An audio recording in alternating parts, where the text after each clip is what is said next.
Mangwanani Madelepo Vukenjani, Klekwas Dumelang, Vanave Africa. Welcome to Africa Good Morning, the news and current affairs show bringing you everything you need to know happening on the African continent and beyond. These are some of the top stories that we're going to be looking at on Africa Good Morning. Gabon opposition figure Bilie-By-Nze detained in controversial arrest. Malawi opposition leader Chithyola Banda emerges defiant after arrest. Burkina Faso junta shuts down over 100 civil society groups.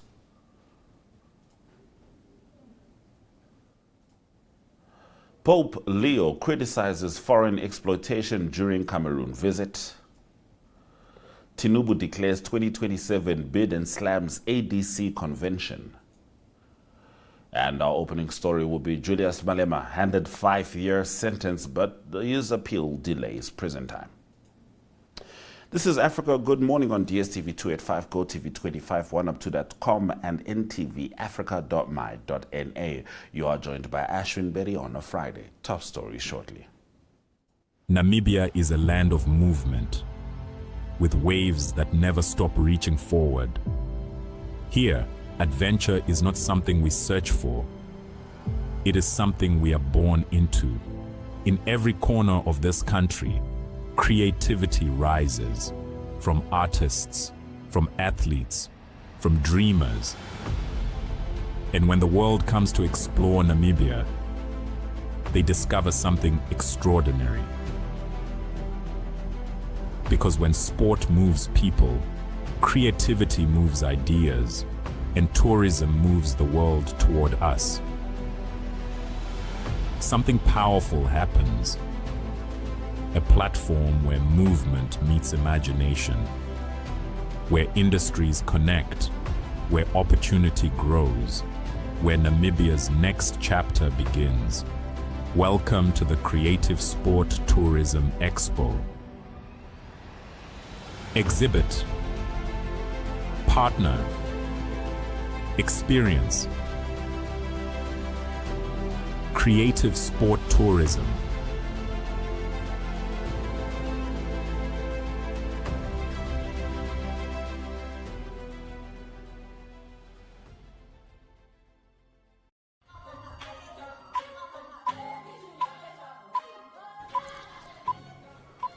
All right, we start with the biggest news story in Southern Africa and is surrounding a man who is not shy of the news at all, Julius Malema. 45, sentenced to 5 years after being found guilty of illegal possession of a firearm and firing it into the air in public. Magistrate Toinette Olivier allowed the Economic Freedom Fighters leader and MP to appeal, meaning he was not immediately taken to prison. Malema showed little emotion in court as the sentence was delivered. He had been convicted last year on 5 charges, including unlawful possession, discharging a firearm in public, and reckless endangerment linked to a 2018 incident in the Eastern Cape, where he fired a semi-automatic rifle during party celebrations. Olivier said it was not an impulsive act and that Malema should account for his actions given his large following. Outside court, Malema alleged a conspiracy without providing evidence and said he would not be silenced. Supporters gathered in large numbers chanting in Xhosa. If upheld, the sentence would disqualify him from being an MP for 5 years, though the appeal process could take several years, allowing him to continue his political career. Here is Julius Malema in his own words. We can tell you now, no sober judge will ever agree that a person shoot one bullet and then is sentenced for 5 years. It is because she has not read her own judgment to know that a reasonable, normal, presiding officer will never come to that determination. So, comrades, we are done with her. That's why when she said to me, you can leave now on a free bail, I looked at her and I said, bye-bye. Because I've seen her ugly face for too long. So I'm going, I will no longer appear before that ugly white face. I'm going to the highest court where they don't use emotions. They use the law what does the law say and apply the law. So we must not even look back, we are going forward. The campaigns of the EFF must continue business as usual. I told you when she found me guilty that I'm going to appeal until the highest court, until the constitutional court. So those who thought they will have me in jail, you must know I'm still around. I'm not going anywhere. I told you yesterday that tomorrow I'm going home with you. And that's what is happening. Wherever the enemy is, it's highly pained by the fact that we are going home. We did not even have to pay for a bail. They just said free bail, go home.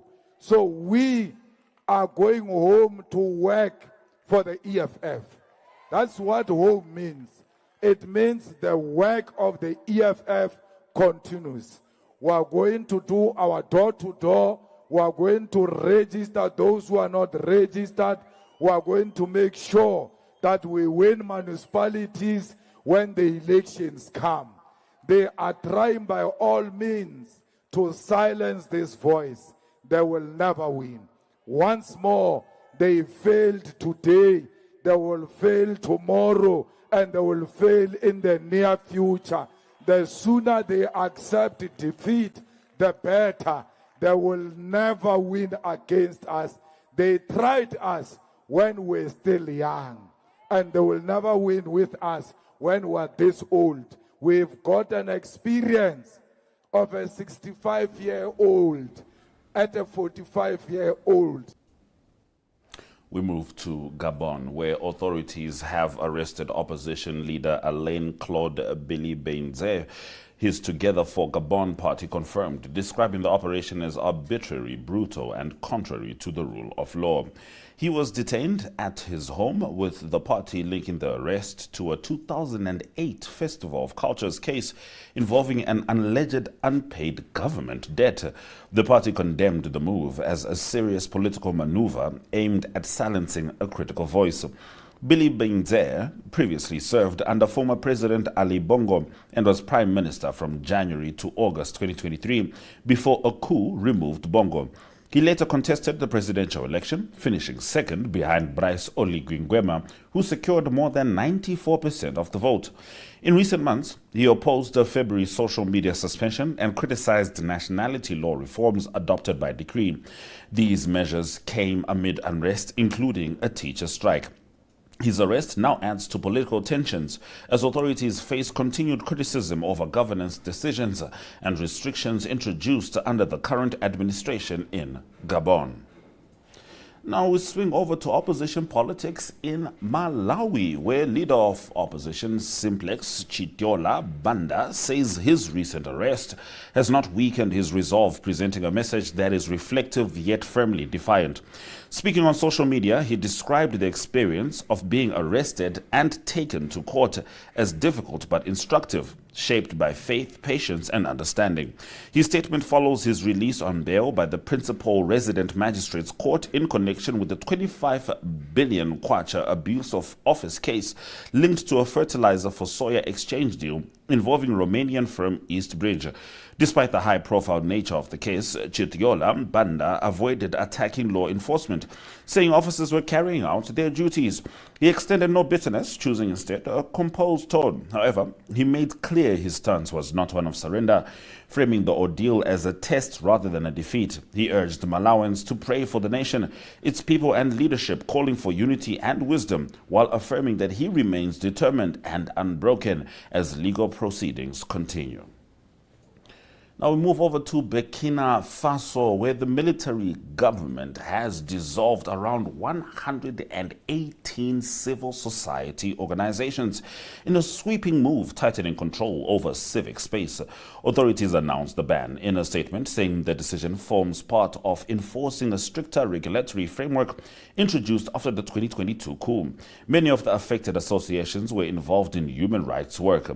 Territorial Administration Minister Emile Zebo said the dissolutions were linked to compliance with a law introduced in July 2025 to regulate civil society organizations more strictly. He warned that offenders would face penalties under existing regulations. The move follows earlier suspensions and revocations of licenses for several rights groups. The junta, led by Ibrahim Traore, has steadily restricted NGOs, trade unions, and opposition groups. Authorities say the measures are administrative, but observers say they reflect a broader pattern of shrinking freedoms. We're going to take a quick break before we take a trip to Cameroon as we cover Pope Leo XIV, the 14th visit to the nation of Cameroon, as well as Nigeria's President Bola Tinubu addressing his own party quite poignantly.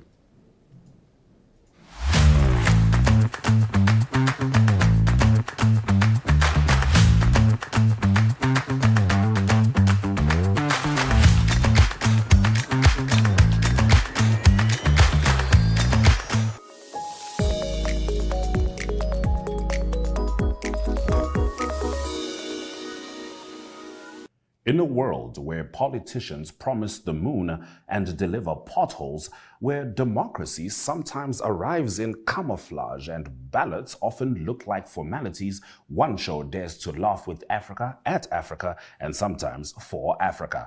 This is Second Take, your weekly dose of political satire with an African soul and a global edge.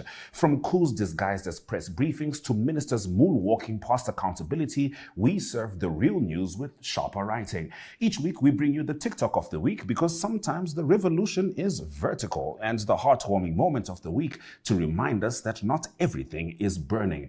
We also sit down with the bold, the brilliant, and the brave, voices that question power, stir thought, and spark laughter. Because when the headlines are wild, the leaders are louder, and the truth is lost in translation, we all need a second take.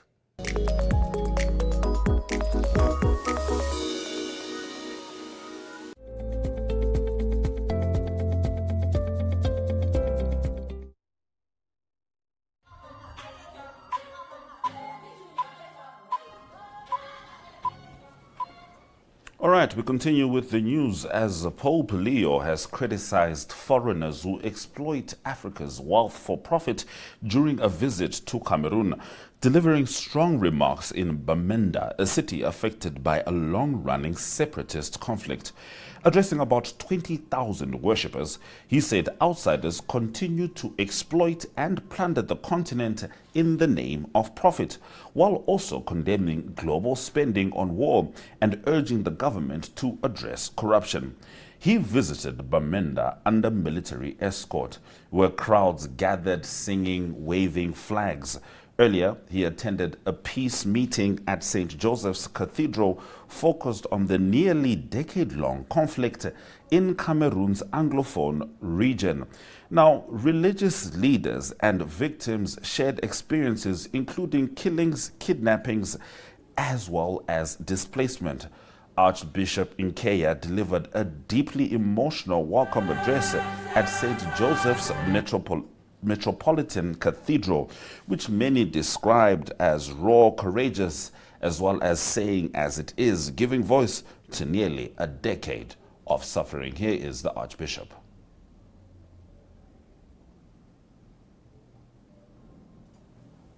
For the past 8 years, many of our people have suffered a lot from a situation they did not create. Thousands are either internally displaced or escaped as refugees. Businesses were shut down, and for about 4 years, our children were not allowed to go to school. Children were used as a political bait. Many priests, religious, and bishops of this province have either been harassed, beaten, kidnapped, or even killed in this conflict. Yet, the church continues to carry the gospel as the light of hope among a traumatized people. Many women have been rendered widows, children orphaned, and many people rendered homeless by this crisis. Most Holy Father, today that your feet are standing on the soil of Bamenda, that has drunk the blood of many of our children, we in Bamenda can address ourselves in the messianic words of the prophet Isaiah. A people that walked in darkness has seen a great light.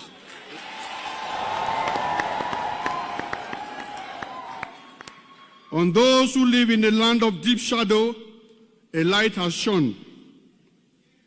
You have made their gladness greater. You have made their joy increase. They rejoice in your presence as men rejoice at the harvest time, as men are happy when they are dividing the spoils. We are happy because in this time of crisis, we see you as a messenger of peace. We see you as an ambassador of reconciliation. We see you as a promoter of justice. We see in you the presence of God Himself among us, who has come to visit His people like the dawn from on high. Even if the Holy Father says nothing today, His presence is a consoling presence.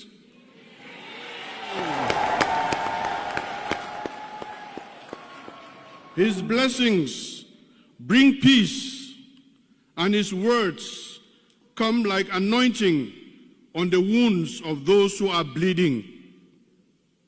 With your presence here, Holy Father, I can confidently say, now is the time for peace.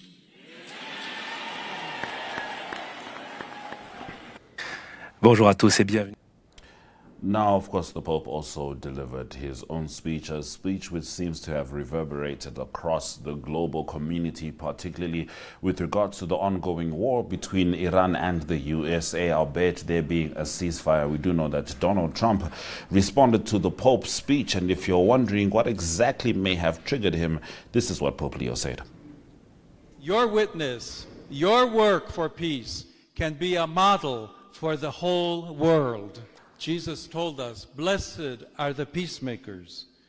But woe to those who manipulate religion in the very name of God for their own military, economic, or political gain, dragging that which is sacred into darkness and filth. Yes, my dear sisters and brothers, you who hunger and thirst for justice, who are poor, merciful, meek, and pure of heart, you who have wept, you are the light of the world. Now, we'll swing swiftly back fully, this time, into the political arena, and we are in Nigeria, where President Bola Tinubu declared he is fully prepared for the 2027 presidential election, framing it as a defining moment to lift Nigerians out of poverty and ignorance. Speaking amid growing opposition activity, he dismissed the African Democratic Congress National Convention as noise-making and the rascality of a street convention. He described the election as an opportunity to break the shackles of poverty and ensure democracy survives. His remarks come as opposition figures, including Atiku Abubakar, Rauf Aregbesola, and David Mark, used the ADC platform to criticize the administration over economic hardship, rising insecurity, and unfulfilled promises. The early positioning signals that the 2027 contest is already taking shape in Nigeria, with opposition actors exploring possible coalitions. Here is Bola Tinubu. To various comments, I'm inspired, I'm ready.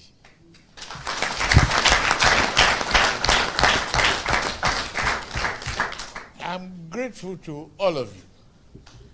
This is an opportunity of lifetime to break the shackle of poverty, ignorance, to put freedom in the hearts of our people, to ensure democracy survives, not the noise making, not the rascality of a street convention.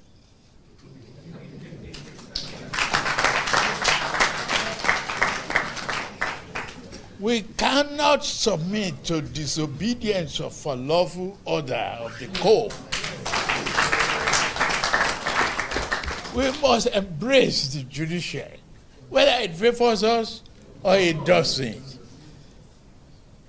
We submit to this principle of democracy, separation of power, and understanding of the dynamics of it.